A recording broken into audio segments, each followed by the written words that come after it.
Hi നമസ്കാരം. കളം പിടിച്ച് വില്ലനും വിനായകനും. അതെ, കളങ്കാവൽ എന്ന സിനിമയുടെ ഏറ്റവും പുതിയ അപ്ഡേറ്റ് നിങ്ങളൊരു പക്ഷെ അറിഞ്ഞു കാണും. 300ഓളം സ്ക്രീനുകളിൽ ചിത്രം രണ്ടാം വാരത്തിലേക്ക് കടന്നിരിക്കുകയാണ്.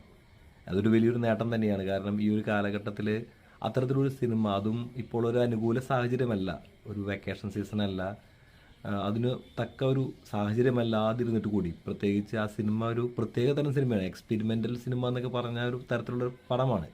എന്നിട്ട് പോലും ആ ചിത്രത്തിന് ആളുകളെ കയറ്റാൻ സാധിക്കുന്നുണ്ടെങ്കിൽ അത് അഭിനയ വൈഭവം കൊണ്ട് തന്നെയാണ്. വിനായകനും മമ്മൂക്കയും തകർത്താടുന്ന കളങ്കാവൽ, പ്രത്യേകിച്ച് മമ്മൂക്കയുടെ കിടിലൻ വില്ലൻ കഥാപാത്രം, അതുതന്നെയാണ് ചിത്രത്തിൻ്റെ ഏറ്റവും പ്ലസ് പോയിന്റ്. കാരണം നമ്മളെല്ലാവരും മമ്മൂക്കയെ പല വില്ലൻ വേഷം കഥാപാത്രങ്ങളിലൂടെ കണ്ടിട്ടുണ്ടെങ്കിലും ഇതിലെ വില്ലൻ അതിലൊന്നിനൊന്ന് മെച്ചം തന്നെയാണ്. സ്റ്റാൻലിദാസ് എന്ന കഥാപാത്രമായിട്ട് അദ്ദേഹം എത്തുമ്പോൾ പലയിടങ്ങളിലും അദ്ദേഹത്തിന് നമുക്ക് കാണാൻ സാധിക്കുന്ന പല വ്യത്യസ്ത ഗെറ്റപ്പുകളിൽ, അല്ലെങ്കിൽ കൂടി വ്യത്യസ്ത ഭാവങ്ങളോടുകൂടി തൻ്റെ ഇരകളെ കീഴ്പ്പെടുത്താനായിട്ട് അവരുടെ മരണം ഉറപ്പുവരുത്തുന്ന രീതിയിലുള്ള അദ്ദേഹത്തിൻ്റെ ഭാവപ്രകടനങ്ങൾ, ഒരു പാവത്താനെ പോലെ വന്ന് അദ്ദേഹം തകർത്താടുന്ന രംഗങ്ങൾ, ഇതെല്ലാം തന്നെ സ്ത്രീ പ്രേക്ഷകരടക്കം തിയേറ്ററിൽ നിറഞ്ഞ കൈയടികളോടെ സ്വീകരിച്ചിരിക്കുകയാണ് സിനിമയെ. ഇതിനോടകം തന്നെ ചിത്രം ഏകദേശം 70 കോടിക്കടുത്തുള്ള ഒരു കളക്ഷൻ നേടിക്കഴിഞ്ഞു എന്നുള്ള റിപ്പോർട്ടുകളാണ് അനൗദ്യോഗികമായിട്ട് പുറത്തു വന്നിരിക്കുന്നത്. കഴിഞ്ഞ ദിവസം വരെയുള്ള കളക്ഷൻ ഏകദേശം 65 കോടിക്കടുത്തുള്ള ഒരു കളക്ഷനാണ്. ഇന്ന് ഒരു ഓഫ് സീസണിലേക്ക് കടക്കുന്നൊരു സമയമാണ്. കാരണം ഓഫ് സീസൺ എന്ന് പറയാൻ പറ്റത്തില്ല, ഒരു ക്രിസ്മസിൻ്റെ പരീക്ഷകളോട് അടുക്കാൻ പോവുകയാണ്. എന്നിട്ട് പോലും ചിത്രത്തിന് അത്യാവശ്യം ആളെ കയറ്റാൻ സാധിക്കുന്നുണ്ട്.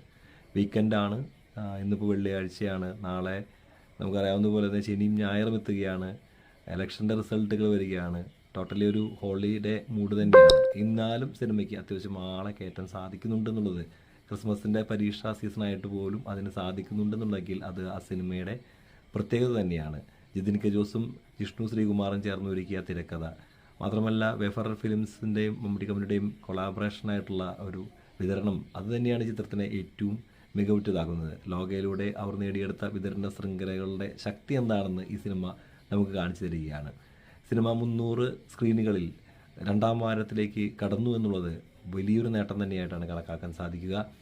ഈ ഒരു പോക്ക് പോവുകയാണെങ്കിൽ അടുത്ത ആഴ്ചയോടുകൂടി ചിത്രം ഏകദേശം ഒരു 90-99 അല്ലെങ്കിൽ ഒരു 100 കോടിക്ക് അടുത്തുള്ള ഒരു കളക്ഷൻ ചിത്രം നേടിയെടുക്കാനുള്ള സാധ്യതകൾ കാണുന്നുണ്ട്. 2 ആഴ്ച കൊണ്ട് 100 കോടിയിലേക്ക്, 12 ദിനങ്ങളോ 14 ദിനങ്ങൾ കൊണ്ടോ ചിത്രം 100 കോടിയിലേക്ക് അടുക്കുമെന്ന് തന്നെയാണ് പ്രതീക്ഷിക്കുന്നത്. പ്രത്യേകിച്ച് മറ്റ് ഭാഷാ അതിർത്തികളിൽ, മറ്റ് സംസ്ഥാനങ്ങളിൽ ഈ ചിത്രത്തിന് നല്ല കളക്ഷൻ നേടിയെടുക്കാൻ സാധിക്കുന്നുണ്ട്. പ്രത്യേകിച്ച് തമിഴ്നാട്ടിലൊക്കെ വലിയ മുന്നേറ്റം സിനിമയ്ക്ക് കാഴ്ചവെക്കാൻ സാധിക്കുന്നു.